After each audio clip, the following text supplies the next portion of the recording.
Alright, Shalom. First off, we all praise to Yahweh Bashem Yahushai Wahawah Kadash. Divines to the apostles and elders of GMS. Salutes and honors to the elect, all the brothers across the four corners who are enduring in truth and sincerity, and the women and children who follow.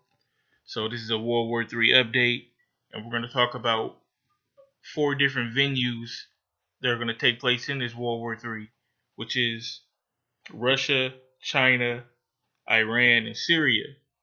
So the first one we're going to get to is Russia, because there was an article that came out not too long ago about them being able to hit any target in the world with a nuclear bomb. And we got the video right here, so we're going to pull up this video, then I'll break down the article. Russian President Vladimir Putin says he isn't trying to ignite a new Cold War.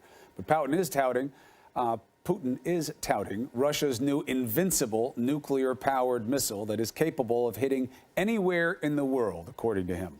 Putin showed a video as proof, simulating Russian missiles apparently raining down on Florida near the president's Mar-a-Lago estate. Our next guest is skeptical of Putin's claim about his capability, but has real feelings about his intentions. All right, so we're going to get to the article. This is from Fortune.com. It says, why Russia would specifically choose to threaten Florida with a nuclear blast.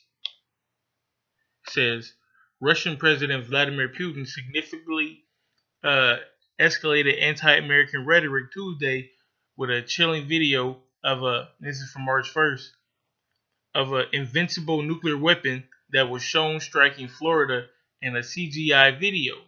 The video shown at Putin's annual address to the country's Federal Assembly raised all sorts of questions, including why Putin decided to ramp up tensions and how the U.S. and Donald Trump might respond. But the one question many people were asking was pretty basic: why Florida? The state, after all, is home of Walt Disney World and other tourist-friendly attractions, but is not generally thought to be a focal point of the country's nuclear arsenal. So, they're trying to soften it up with, it's going to be women and children there or whatnot. This is war. Nobody is innocent in war, man. What about all the innocent children that getting bombed in Syria? And, we're going to get to that. But, it says, Florida is home to Mar-a-Lago, though Trump's favorite retreat is Trump's favorite retreat. He spent at least 56 days there since entering the Oval Office, and Putin's comments follow months of Trump's call to strengthen a U.S. arsenal. It says Mar-a-Lago, incidentally, reportedly has 3 bomb shelters on site. They wouldn't have 3 bomb shelters on site if, it wasn't a focal point or a potential weak point, or basically somewhere that they feel like could be hit. So Putin ain't out of line for targeting in Florida, especially if Donald Trump frequents there. Why not? If you gonna strike America, you gonna want to hit hard and take the head off. It says just last year, officials discussed the impact of a nuclear weapon strike would have on MacDill and the surrounding area, noting that a strike was highly improbable, though the focus at this time was on North Korea. It's like, I skipped a paragraph. It says, Florida is also the home of MacDill Air Force Base, headquarters for United States Central Command and the United States Special Operations Command. Separate but critical commands are run by a 4-star general or admiral. So, last year they were talking about MacDill could get hit by North Korea. So, why not Russia? And it says if that's Central Command, why wouldn't you want to take out a Special Operations Central Command or, something like that? That's going to cripple everything else, make everything else just that much easier. That's a strategic move. And then if Donald Trump's there, it's just, a plus one. Putin says he has no plans to start a preemptive nuclear war, but was very clear that sanctions will not deter him and that the West should be very careful about how it proceeds in other parts of the world. So he basically, hey, look, man, watch your step, Trump, because you messing around in Syria, we're going to get to that. Iran, we're going to get to that. China, we're going to get to that. So, this damn devil here in America, he's got his hands all over the world. And, the scriptures speak about that, man.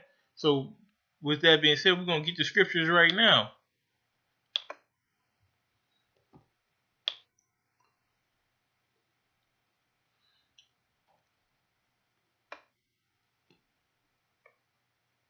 All right. So, this is Isaiah chapter 13, verse 17. It says, "Behold, I will stir up the Medes against him, which shall not regard silver, and as for gold, they shall not delight in it." Now, that Medes is talking about the Russians.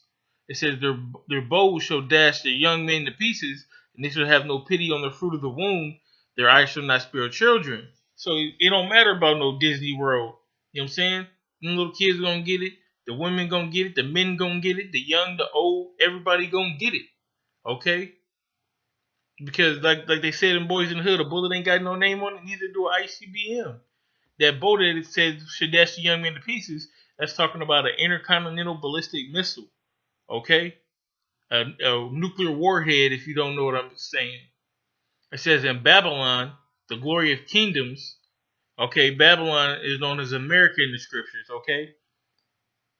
So it says, in Babylon, the glory of kingdoms is supposed to be, the top state in the world is held in high regard. Okay, the beauty of the Chaldees' excellency shall be as when the Most High overthrew Sodom and Gomorrah. And what happened when the Most High overthrew Sodom and Gomorrah? It was by fire and brimstone. And that fire and brimstone are the main components to that ICBM missile. Okay? And there's no way you can shoot an arrow from one side of the world to the other. That's how, you put the scriptures together to get this breakdown. The current bow is a missile, okay? And what happened to Babylon I read verse 20. It says, "It shall never be inhabited, it shall never be dwelt in from generation to generation, neither shall the Arabian pitch tent there, neither shall shepherds make their fold there."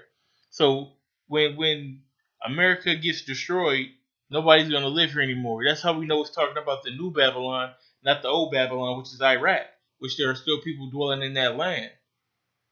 So this is a prophecy. This isn't a past prophecy. This is a future prophecy that's coming to a head now in these times. Okay, so we got through that. We're gonna just keep moving. Lord's will, I'll put all the links in the description. So if you brothers want further edification, you can go ahead and get it from there. So we're gonna roll with the next video. Fears have been raised over possible new trade wars after Donald Trump announced huge tariffs on steel and aluminium imports to the US. That one move threatens to cast a major blow to Asian, Canadian and European markets. We're going to be instituting tariffs. Next week we'll be signing. We're going to have new jobs popping up. We're going to have much more vibrant companies, and then the rest is going to be up to management to make them truly great.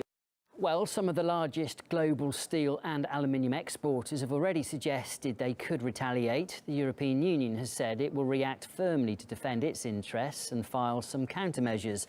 Germany warned of the same, saying Washington should be clear about it, and Canada joined that chorus as well. And strong words were also heard from China.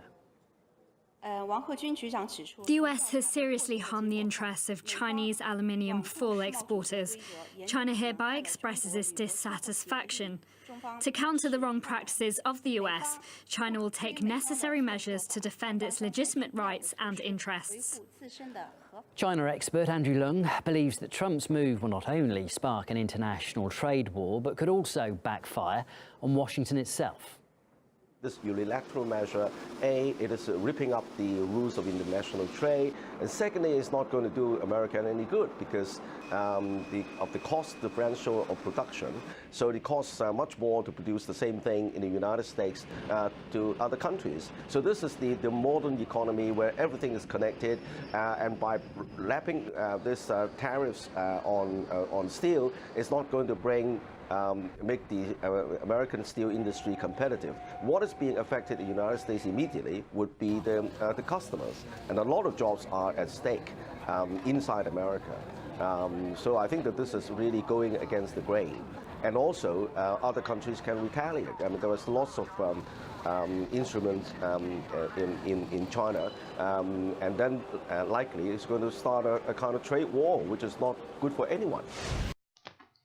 Okay, so we've seen the video on that. So we're going to get this article from the BBC.com, dated March 4th of 2018. It says, Trump trade war, China vows retaliation if tariffs bite. So in the video, we've seen that, it's putting stress on all the other nations, on China, on the EU, I believe Canada, some other countries. And they said that they're willing to clap back, basically. So that's also prophecy coming to pass as well. We're going to get a little bit into this article. And like I said, Yahweh Ratha's, everything's in the description if you want to go further into it. It says, China has warned that it does not want a trade war with the U.S., but will not sit idly by if its economy is hurt. Zhang Yexi, spokesperson for China's National People Congress, made the comments amid controversy over Donald Trump's announcement of tariffs on steel and aluminum imports. The U.S. president has also threatened to impose a tax on EU-made cars and earlier said trade wars are good. So if you want a BMW, if you want a Mercedes-Benz or something like that, Jaguar, you're going to have to pay. You're going to have to pay even more now because there's already expensive cars, but those prices are going to go up. So Trump is in here, he's ruffling feathers, man, all around the world. And, everybody's going to turn on him, These are your so-called allies, but you want to get in a trade war with your partners, man, with your homies. That shit ain't right. Slovakia.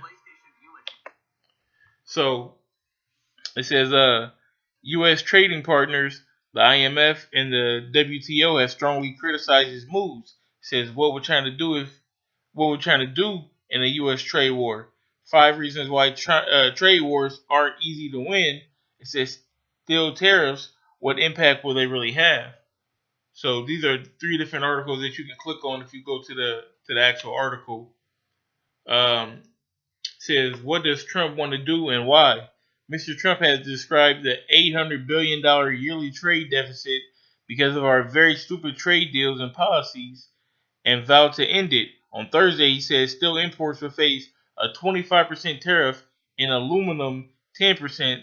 Then came Saturday's threat on the EU car make and on EU made cars. Slovakia, man. But there's a tweet that I'm gonna read from Donald Trump. It says the United States has an $800 billion yearly trade deficit because of it's pretty much the same thing. It says our jobs and wealth are being given to other countries that have taken advantage of us for years. They laugh at what fools our leaders have been. And he says no more. All right, so in January, he had already announced tariffs on solar panels and washing machines. So he trying to, put a tax on everything, and this country, like, the brother always saying, this country was pretty much built because, or the founding of this nation separating from the British was because of taxes, because the sugar tax on tea. So that's when they threw all the tea into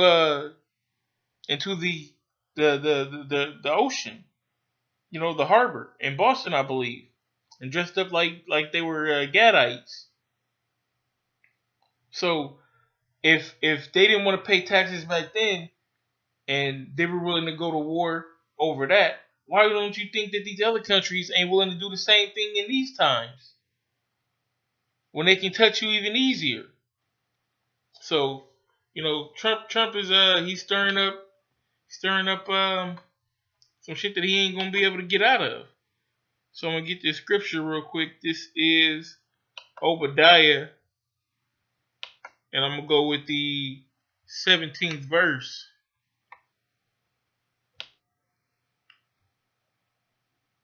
It says, slack it. The 7th verse says, all the men of thy confederacy have brought thee even to the border. The men that were at peace with thee have deceived thee and prevailed against thee. They that eat thy bread have laid a wound under thee. There is no understanding in him. Okay, so all the men of thy confederacy, all your partners, your trade partners, your war partners, NATO, EU, all the countries that are you have an agreement with. It says that they brought you even to the border, and the men that were at peace with you, they were at peace. It says they're going to prevail against you, and they're going to lay a wound under you. Okay, so that's war. They're going to go to war against you. Everybody who you were cool with, they're going to flip the switch on you. And this is part of that, man, because you're putting sanctions on them. You're making them pay 25% more. And 25% is a big number. It's not like a 5% tax, or even that 10% tax is still a lot. The Lord only asked for 10%. You want 10% what the Lord get, and 25%. You know what I'm saying? On the steel. That ain't cool.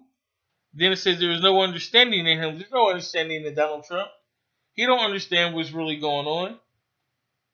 Well, Slakia, I'm gonna retract that because it says that they're wiser than Daniel. The Illuminati know what's going on, and they're the one that's pulling his strings. So he knows exactly what he's doing. He's leading this country into the third world war, and the men of the Lord know it, and we love it, and we ready to see it happen, man. We ready to get out this place. So with that being said, we can go on to the next article. Okay, so this is from SputnikNews.com, and it's dated from March 1st. It says, Iran inching closer to bidding farewell to U.S. dollar. Iran believes that the U.S. dollar share in its foreign exchange is insignificant, and its replacement should be suitable for trade with important partners like the United Arab Emirates, Russia, China, and the European Union. Okay, so Tehran has announced that purchase orders by merchants that are based on the U.S. dollar will no longer be allowed in import operations, moving the country a step closer to ditching the greenback in its foreign trade activities, Press TV reported. Now, you had several countries in the past that talked about ditching the dollar. You had Libya that said they were going to ditch the dollar. You had Iraq that said that they were going to ditch the dollar. And what happened to those places? Okay, they went to war not too soon after that. So war's coming to Iran, which when you read in Ezekiel 38, Russia is going to be a protection to Iran. So, I mean, we already read what Russia is planning to do. They got a nuke that can hit Florida, and they showed you that we can hit Florida, basically. So everything is coming to a head, man. And getting rid of that U.S. dollar is a big part of it, because everything in the world is pretty much based off of U.S. currency. The U.S. currency, the petrodollar. Okay, that's what it is. It's the world reserve currency.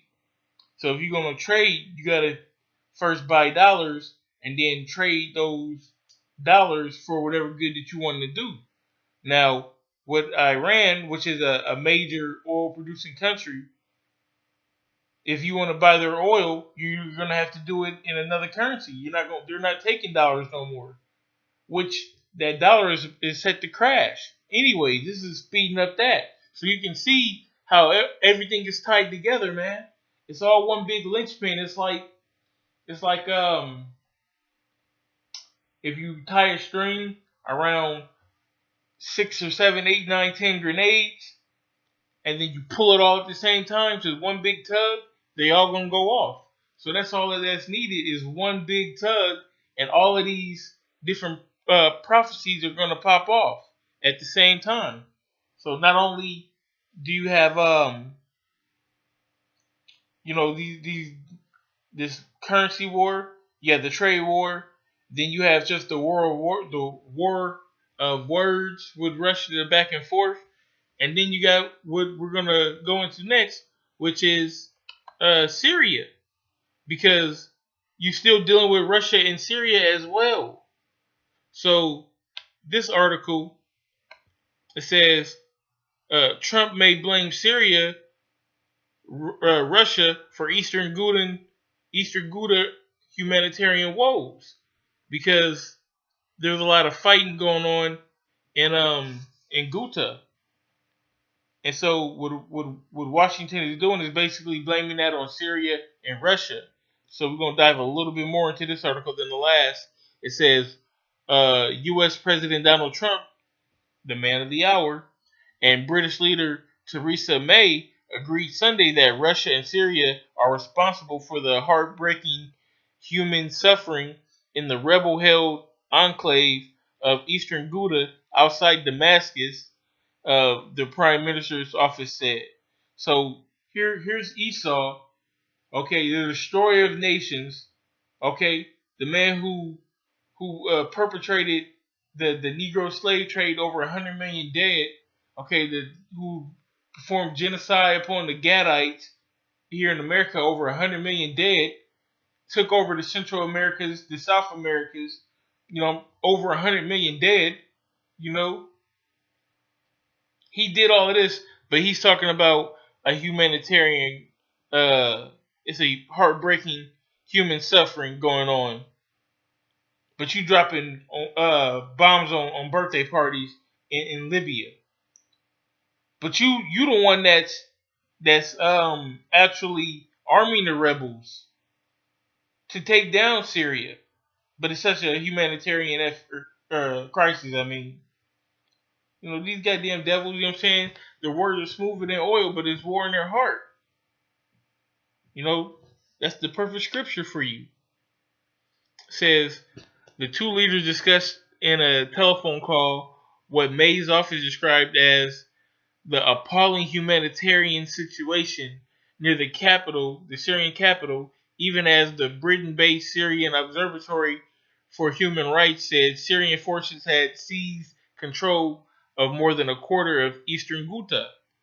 They agreed it was a humanitarian catastrophe and that the overwhelming responsibility for the heartbreaking human suffering lay with the Syrian regime in Russia as the regime's main backer. May's office said that there was no immediate White House statement on the phone call. Now, all these countries are interchangeable because Syria is backed by both Russia and Iran. Iran is backed by both Russia and China. So all these hotbeds they're one conglomerate, okay? They're a confederacy of their own, if you will. And those Jew rats over there that's in the land, those Israelis, okay, they have they have a big time problem with both Syria and Iran. So that's why it says the least of the flock shall draw them out. Okay, so here pretty soon you're gonna see those Israelis getting involved in this conflict. And with them talking about it's such a humanitarian effort, you're gonna see boots on the ground, man. Boots is coming on the ground. Okay, that whole area, that whole Middle Eastern area, that's gonna be a big war zone, according to Let me get it real quick. All right, so this is Joel, the 3rd chapter, starting at verse 1. It says, "For behold, in those days and in that time, when I shall bring again the captivity of Judah and Jerusalem, I will also gather all nations, and will bring them down into the valley of Jehoshaphat, and will plead with them there for my people and for my heritage Israel, whom they have scattered among the nations and part of my land." So that valley of Jehoshaphat is Yehoshaphat, the Most High's judgment. Okay, so that's where all this is gonna take place, man. In the Middle East. That's what this talking about. So when you get back into the article, okay, they're trying to blame everything on Syria, blame everything on Russia. You know, they want to protect the civilians. You know, and like I said, man, they're going to end up going in there, man. They're going to end up going into Syria. They're going to try to get everybody else to get on board. You know, all the other countries, France and Italy. You know, all the other major European countries. But how you trying to get all these people on your side when you putting sanctions on? That's why I said everything is connected and everything is on that linchpin. All you gotta do is pull it. Because here you are, you want them to help you here in Syria, but at the same time you want to put taxes on them. You know that don't make no sense. You can't spit in somebody's face and then ask them to help you change your tire. It doesn't work like that, man. It doesn't work like that in the world, in the real world. It's not gonna work like that in politics. It don't work like that in the truth. Okay. So with that being said, I hope you brothers are edified. Like I said, man, check out these articles. Cause I didn't really go too deep in on these last two, but it's some good meat in there. And with that being said, I give all praise to Yahweh, Bashem Yahweh Shai, Wahaba Kal Kadash, double honors to the apostles and elders of GMS, salutes and honors to the elect, all the brothers across the four corners who are enduring in truth and sincerity, and the women and children who follow. Shalom.